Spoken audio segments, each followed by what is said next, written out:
So welcome back, and today we're doing a tier list, and that list is of all the cop cars in GTA Online. With the latest update we've got another few added, so I now have 7 available to do, and those 7 have cost me just under $30 million.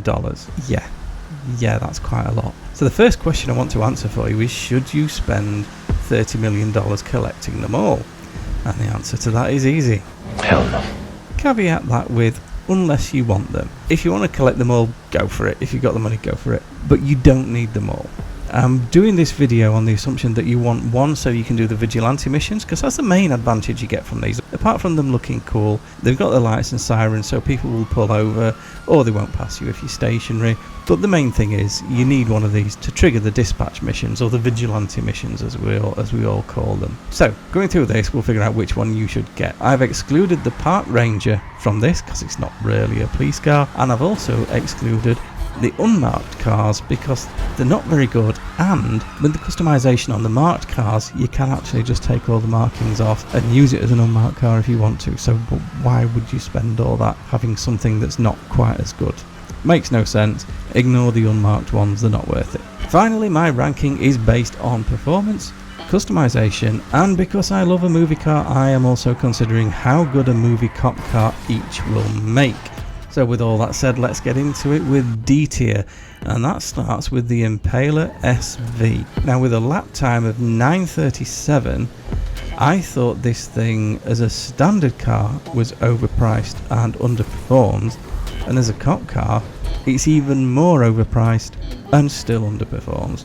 It's not particularly good looking, it doesn't have great customization. In the movie car box, it pretty much ticks the box for any 90s cop show or film. So I've gone for the Miami PD-ish livery from Bad Boys. Which probably makes it the worst cop car replica I've done, but I'm happy enough. So the Impaler SV, I would say, is one to avoid. In C tier, we've got the Stainer. Now, is it the LE Cruiser or the Le Cruiser? I've heard that it's supposed to be pronounced the Le Cruiser, so we'll go for that. The Stanier Le Cruiser. No, the Stanier Le Cruiser. Now with a lap time of 10 minutes 11 seconds, this was easily the slowest of the cop cars. However, it has dragged itself into C tier because it makes an absolutely perfect replica of the Cruiser from RoboCop.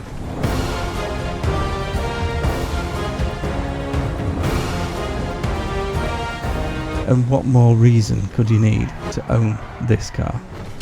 Heading into B tier, and this might be a surprise for some of you, but I've got the Gauntlet Interceptor heading up B tier. With a lap time of 9:06, this is easily the fastest of the cop cars available. However, it does come with rather tricky handling. It's also the most expensive of the cop cars, and from the film perspective, I couldn't think of a single film that I could make a replica for using this car. So it failed on that. It's very expensive, not great handling. It is really quick, and let's be fair, it does look really cool. So I'm happy with that. I think it's a solid B tier. If it was cheaper, it would probably be higher. But when you look at what's higher in the list, you can see why this is down in B. Next in B tier, I've got the Impaler LX. With a respectable-ish for an old car time of 9:40, it's slower than the Impaler SV. However, this makes a fabulous Roscoe P. Coltrane car from the Dukes of Hazzard. Just a good old boy. I initially didn't notice that I started to do this up to be a Blues Brothers chase car. Beats all you never saw, been in trouble with the law since the day they was born. Then someone reminded me of this car from Dukes of Hazzard, so that's where I've gone. So this is on here mainly because it makes an amazing movie car. The handling is kind of okay. It's an old car, it's not awful, it's not too slow, it's not brilliant handling, but you know what, it's perfectly respectable. And the last one in B tier is the Greenwood, and you know me, you know why this is up in B tier.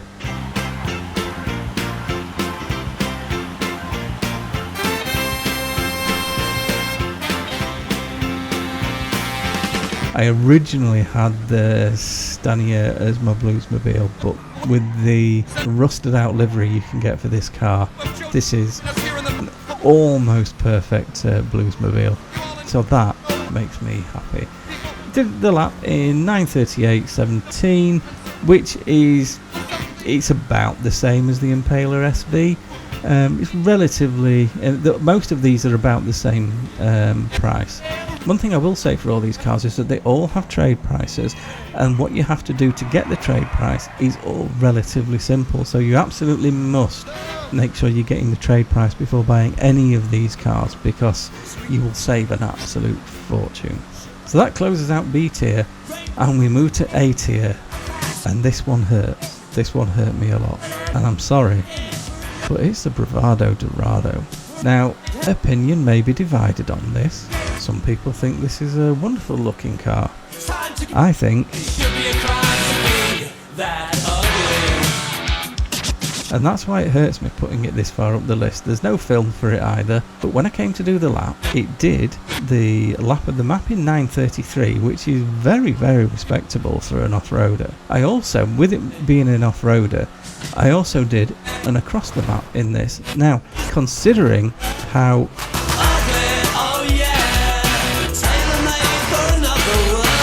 this is, I didn't put off-road wheels on, I put SUV wheels on. So with SUV wheels, to do an across the map time of 3:14 is actually really quite respectable. And I've got to admit, the way I've done it up, it kind of looks okay-ish.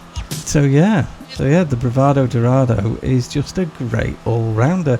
If you only want one car, and you actually want to use it in the mission, so you actually want to use your cop car to do the vigilante missions, I would have to say this is probably the best one, because a lot of the vigilante missions are up north, and having something that's a bit more capable off-road is going to be pretty useful. Now, I admit the Gauntlet Interceptor is surprisingly decent off-road anyway, just because it's got so much power, but the handling of that just makes it awful.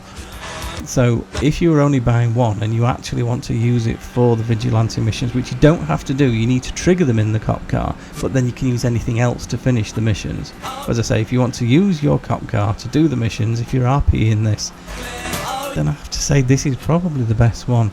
And it really pains me to say that, because just in case you hadn't picked up on the subtle hints about what I think of this car. Should be a crime to be that ugly. And that leads us to S tier, and I just want to say this tiering is based purely on how these cop cars relate to each other. So none of these cars would be anywhere near S tier in any other ranking in the game. But for just the cop cars, this tiering can apply.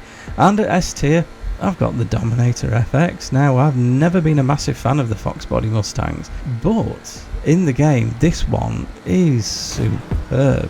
Not only does it have a more interesting interior with these shotguns mounted, it's also got really, really good performance. It's only a few seconds behind the Interceptor on the lap of the map, and the handling is much less tricky. It's still a little bit wild, but it's more controllable. The thing with the Interceptor is, with it being a powerful rear-wheel drive, you're always losing the back end, and not in a way that's necessarily always good fun.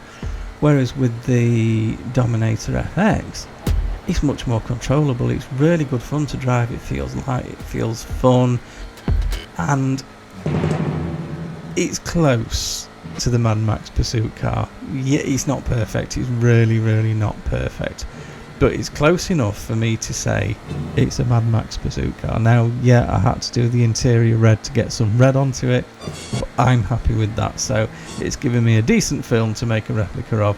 But generally, I would say the Dominator FX is the best cop car by quite a way in terms of how they drive and how they feel. But if it's for missions, and if you're wanting a cop car that you can use to trigger and then do the missions in, you're probably going to be better off with the Ugly Duckling, with the Dorado.